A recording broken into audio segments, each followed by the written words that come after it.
52 BC. The siege of Alesia saw its first bloodshed. A cavalry skirmish led to an horrific end for the Gauls. Despite winning this little skirmish, Caesar decides to up the ante in terms of the siege works. He orders more trenches to be dug, anti-personnel devices to be installed, and death traps to be built. Booby traps with lethal sharpened wooden spikes called chippy were planted in the bottom of the trenches. Iron barbs called stimuli were spread out in front of the walls to puncture soldiers' feet and horses' hooves. Flooded moats were there, trees knocked down to create obstacles, and covering it all would be whatever field guns they had, and arrows, archer fire, slinger fire, missiles.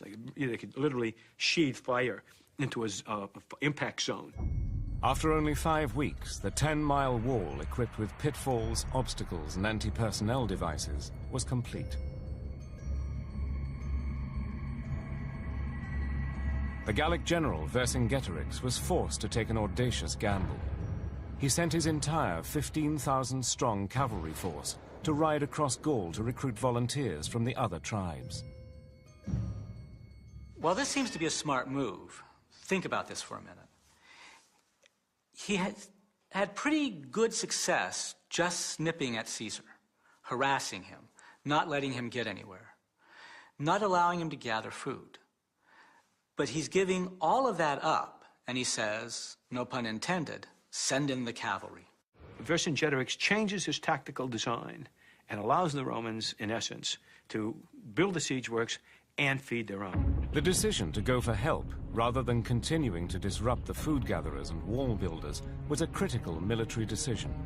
If the cavalry was intercepted, or the other tribes didn't respond, Vercingetorix and his army were surely doomed.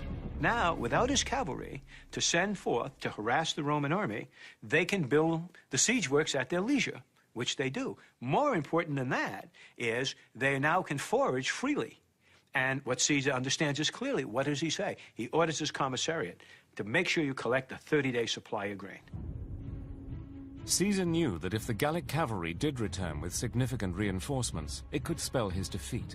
To defend against this possibility, he decided to build another wall, about 400 yards outside the first. Caesar's first wall kept Vercingetorix in. The second was designed to keep reinforcements out. But it would also contain 50,000 of his own men who had to camp in between the two structures. Outside this wall of circumvallation, you construct a second wall called contravallation, Latin contra, against. And this wall ran 20 miles. So you have a wall inside a wall in a city in the middle, kind of like looking at from the top down, kind of looking at a layer cake. Suddenly, with no enemy horsemen to disrupt them, the Romans could build the second wall with comparative ease. It was seamless, except for a small section at the point where the two shallow rivers ran through the valley. With the wall construction coming to an end, everyone starts realizing that the thing that's going to win or lose this thing is food. Caesar knows that once the rest of the Gauls show up, he won't be able to send his guys foraging anymore. Meanwhile, inside the city, Vercingetorix personally takes control of the beef and corn rations. 7 weeks into the siege, supplies inside Alesia were diminishing rapidly. The inhabitants subsisted on what little food had been stored before the encirclement began. Water for nearly 100,000 people had to be drawn from the rivers or wells on the plateau. There's a story about one of Vercingetorix's tribesmen saying to him, let's just eat the dead soldiers and the citizens of the town. We could live a long time like that. This wouldn't have been the first example of cannibalism, and it won't be the last. Think of the Donner Party in our own history. You know, the old history books always call the Gauls barbarians, but they obviously had some humanity. Vercingetorix didn't allow this. But he soon realized there were just too many hungry mouths to feed, and devised a plan that he hoped would save the lives of some of the women and children. What he did is he sent them off to the Roman wall, essentially saying, look, let these people go, there's no point to this, or actually take them in as slaves. Caesar rejected the offer. His own men were on the brink of starvation because the land around Alesia had been rendered utterly barren by the Gauls' scorched earth policy. He had scant sympathy for the desperate Gallic women and children, who had no choice but to turn around and go back to Alesia. But Vercingetorix didn't want them back. Having gotten rid of this large number of people that he no longer had to feed, that Vercingetorix himself refused to allow them back in the city walls, so that the women and children, large numbers of women and children, were trapped between the outer city wall and the inner Roman wall, where they were allowed simply to die of starvation. Perhaps as many as 3,000 women and children were penned inside the no-go area, pawns in the battle of wills between Vercingetorix and Caesar. All these pathetic souls just languishing in this kind of limbo. They're literally caught in the middle of this fight. No one wants them. In this grim test of nerve, Vercingetorix was the first to relent. Finally, the gates to Alesia open, and the townspeople re-enter. Caesar wins the Battle of Wills. Now the Gallic leader, Vercingetorix, doesn't get to transform his headache into Caesar's. And Caesar gets to remind people of just what kind of man they're dealing with. The outlook for the Gauls was bleak. But then, 3 days later, a relief army, some 60,000 strong, appeared on the horizon. It was led by Comminus, or Commius, of the Atrebates tribe, a man Caesar knew well. Comminus had been an ally to Caesar early on in the Gallic Wars. Vercingetorix had actually fought for Caesar also. So it was a real betrayal for Caesar to have these guys coming against him. He immediately went on the offensive. Marching his infantry to the wall, he attacked the small number of Roman soldiers stationed outside it. The Gauls were amazingly organized for a bunch of tribes that hadn't fought together until recently. They had infantry mixed in with the cavalry and covered the whole thing with archers and slingers.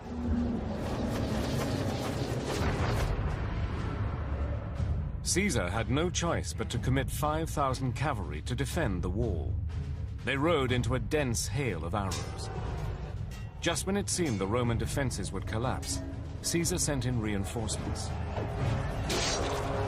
His timing was perfect, and the fresh troops pushed the Gauls back onto the defensive. Despite the incredible difference in numbers, Caesar pushes the Gauls back all the way to the hills, just massacring the archers who had been supporting the Gallic cavalry. The battle raged from noon until sunset.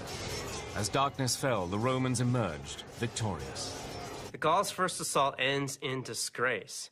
The battle was nearly theirs. They had 4 times the number of soldiers and still could not defeat Caesar. This does not bode well. But Vercingetorix was not ready to surrender. Somehow, he managed to coordinate with Commius to launch a nighttime, multi-pronged attack against the Roman positions. We don't know a lot about how much Comminus and Vercingetorix could communicate with each other. Maybe they had spies who could sneak through, but in battle, I doubt they could communicate at all. It's just chaos.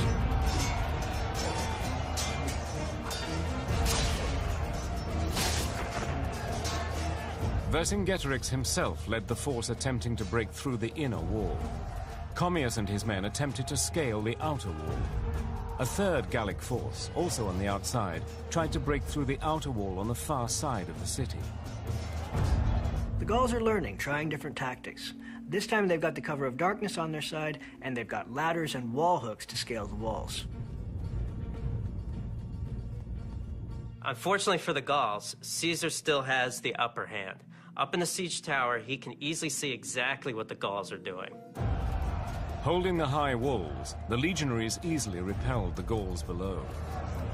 They were launching arrows, but also just this huge supply of stones and sharp sticks. Nothing sophisticated, but I wouldn't want someone standing 12 feet over me throwing stones at my head. You're trying to fill in these ditches and moats, and the whole time, people are throwing deadly debris at you. In between the walls, Vercingetorix was being pummeled mercilessly. And on the other side of the city, Caesar's siege machines were working to great effect. The little presents that Caesar planted, the anti-personnel devices, are really paying off here. These guys can't take a step without falling 10 feet onto a huge spike or getting a hook caught in their legs. Caesar's brilliant siege planning was proving too clever for the Gauls. Comnenus is being beaten on the outside, Vercingetorix is being beaten on the inside. The anti-personnel devices are killing Gauls right and left. And they both have this constant rain of Roman throwing spears and arrows coming down on them. By daybreak, all the Gallic forces, both inside and outside the walls, were forced to withdraw. Once again, Caesar was the victor. It's got to be driving Comnenus and Vercingetorix crazy. They have 3 times the army, yet they're spending most of their time filling up ditches and dying at the hands of the Romans. Caesar's like a master chess player. By imprisoning Alesia, then building the second wall to repel the Gauls from the outside, he's neutralized the numbers advantage the Gauls have. Absolute genius. 5 more days passed. Starvation was taking its toll on the Gallic defenders. In increasing desperation, they tried to think of something, anything, to stop the Romans. They were already beaten back twice, but they had to do something. The people inside were beyond being out of food. Finally, Vercingetorix discovered the weak spot in the Roman outer wall near the foot of Mount Rhea. Because of the Osa River running through it, Caesar couldn't join up his outer wall completely. This gap, Commius hoped to exploit. So what they do is they sneak under cover of night to that weak spot tucked between the 2 hills, and they stay hidden in the woods. At noon the next day, they attacked. Commius' men swarmed through the opening in the wall and laid into the Roman infantry.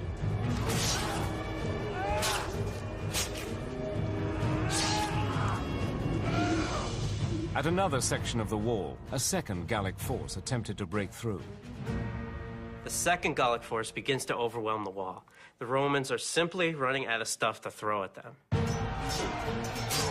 At the same time, Vercingetorix attacked from the inside.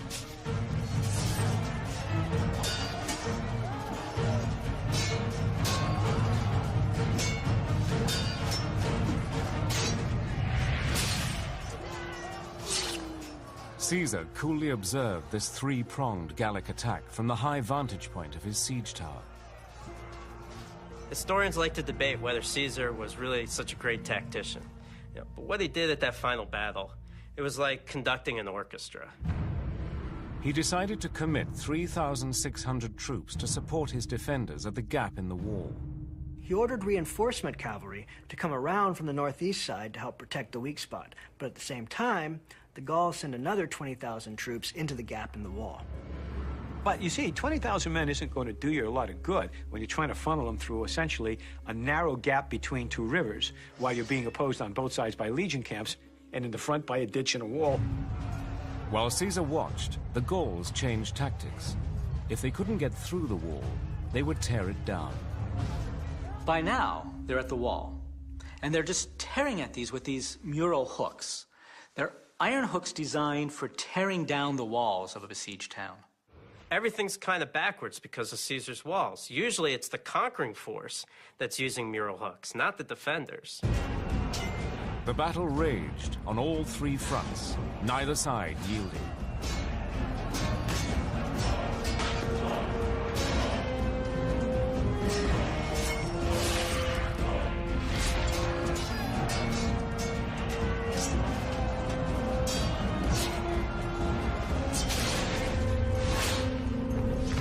Caesar finally took matters into his own hands. He personally led 2,400 more men into the fray.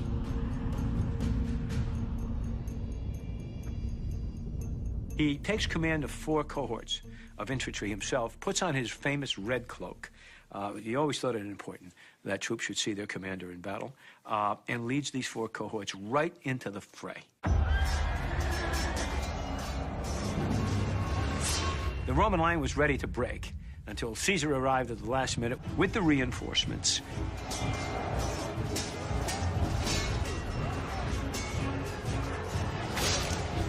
And there he is, hacking at Gauls with his gladius, absolutely butchering them.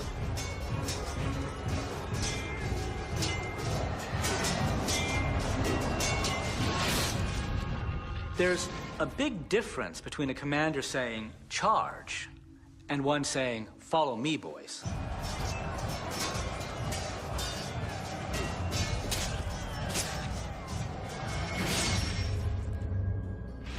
Latin wore a red cloak just because of Caesar.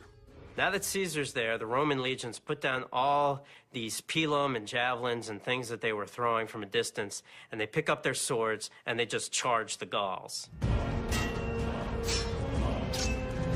Caesar had gained the momentum, and now he was going for the kill.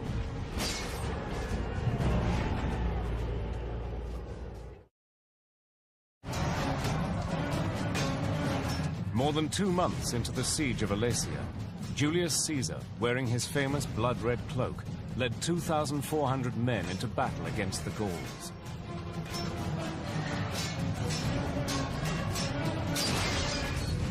And the texts say that what was happening is that the Roman line was ready to break until Caesar arrived at the last minute with these four cohorts with the reinforcements, and at the same time, you know, increasing Roman morale because they saw their commander fighting with them with the red cloak. By evening, Caesar had gained the upper hand.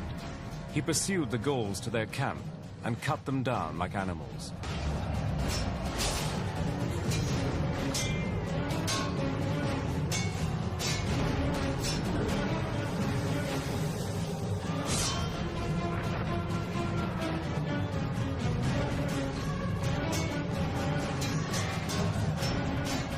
Despite the impending, almost certain defeat, Vercingetorix fought on. His strategic plan to unite all the Gallic tribes in opposition to Roman oppression had failed. And very soon, Vercingetorix realized he had lost the war.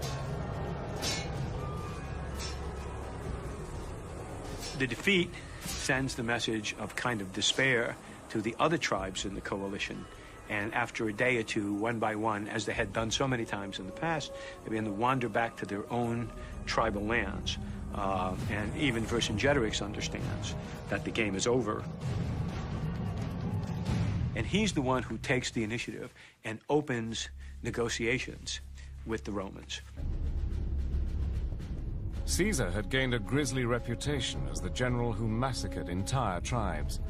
But uncharacteristically, on this occasion, he decided to spare the lives of the Gallic warriors. Caesar was pretty lenient. Way out of character for the guy who is famous for annihilating whole tribes. Maybe he sensed that in order to keep insurgents down, he had to change tactics. Maybe he even acquired a newfound respect for the way they had performed in battle. But of course, Vercingetorix had started this. He had to be made an example of. The 2nd of October, 52 BC. After nearly 2 months of hunger and suffering, heroism and bloodshed, Vercingetorix surrendered. Vercingetorix puts his best armor on and marches through the gate. Comes right up to Caesar. And the thousands of Romans massed behind him and knelt in submission. You can imagine the scene. Here's this guy who had dared to challenge Caesar, coming face to face with him.